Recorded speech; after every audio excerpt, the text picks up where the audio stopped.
Okay, we're at the front. We're at the southwest corner. We're working our way counterclockwise around. In most of my videos I try to do that. This is the front of the house, south side of the house. We got a flower bed here. This is level grading. Okay, in fact we got negative pitch going towards the house. Any water that comes off of the roof here lands in these rocks, it's just going to stay there next to the house. Right? And it shouldn't do that. We got high soil right in here. We got weep holes around the foundation perimeter. So just kind of moving all along here. Now this is kind of an interesting thing. This home was built in the 1980s, and codes get updated. And you know, at some point, are we retrofitting? You know, are we you know, is it a real repair? And rain gutters are now required on slab foundations. Okay, maybe not on this one because it overhangs so much with all this trouble area, but in these areas it should have had a way to collect and divert the water from the roof covering. It's a code thing. I just learned that last weekend. Hey, some of our fascia cover is loose right up there. You think water can curl around that and go inside of there? I do. That's what I think. I think water will run right off in there. Then we come along here, we got this nice big awning. And this roof, we're going to learn when we poke our head in the attic, and that's all we were able to do. But we're going to learn that this is a truss system, so you got a nice strong, you know, roof structure that can allow this counter. That's why it's not sagging or anything. But right in here, you think water can run up inside of those corners? I do. That's what I think. So it's just something to take note of. And looking.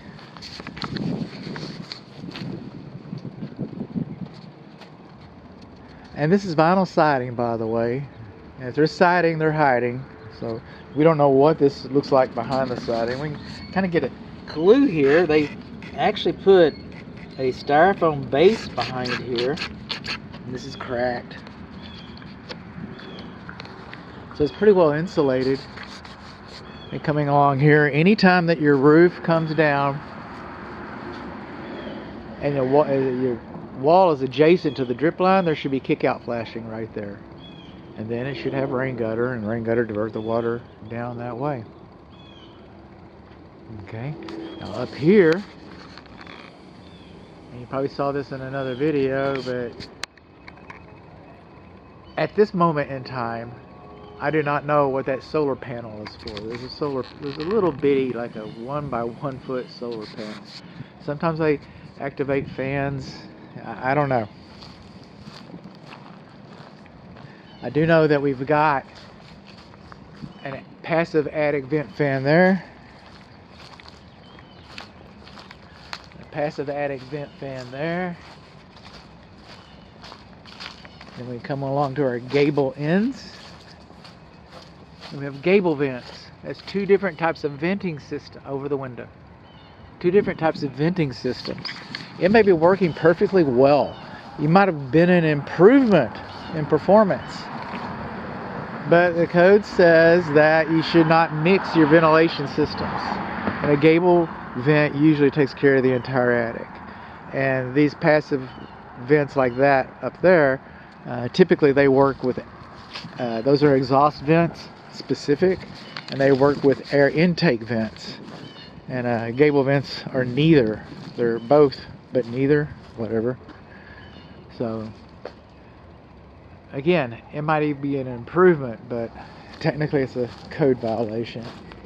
Trees shouldn't be closer than 25 feet to a structure. Okay, those roots, I know they're crepe myrtles, decorative trees, but look how big those whammer jammers are. Look at that. Okay,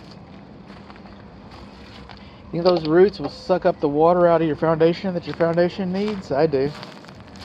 If those roots are going to grow and push against your foundation, cause it to move, I think they'll do that too. I think they'll do that too. Okay, this little knob right here is this pipe is the water heater temperature pressure relief valve drain line, and that should not discharge. You're going to see about this in the water heater video here in a little bit, but this pipe should not discharge farther than 6 inches from the ground. Got a little bit of damage right in here. And speaking of right in here, we do not have, all right, we do not have a doorbell. We do not have a door knocker. Well, some people might not care about that, and other people might have a different opinion, but we do not have those things here. And siding, look at you. Not so much. Okay, yeah, you're nice and stiff.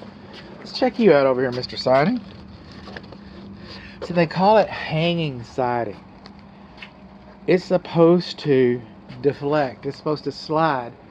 As the temperature changes, then it expands and contracts, and it's supposed to have room to move like that. It's called hanging siding, and this siding has been installed. They got it in here nice and tight. All right, the problem is it's not supposed to be nice and tight. It's supposed to be hung. That one's almost acceptable. That one's not. And when you have penetrations on the walls like this, I get it that they sealed it. Okay, that's nice. But they're supposed to have blocks. Okay, siding blocks. They make details for the siding specifically for your exterior luminaries. Okay, those are just holes in your siding. Your electric meter, your HVAC disconnect box, all those things, they make little blocks, little vinyl pattern blocks that fit on there that allow the siding to move and keeps the water out of the siding.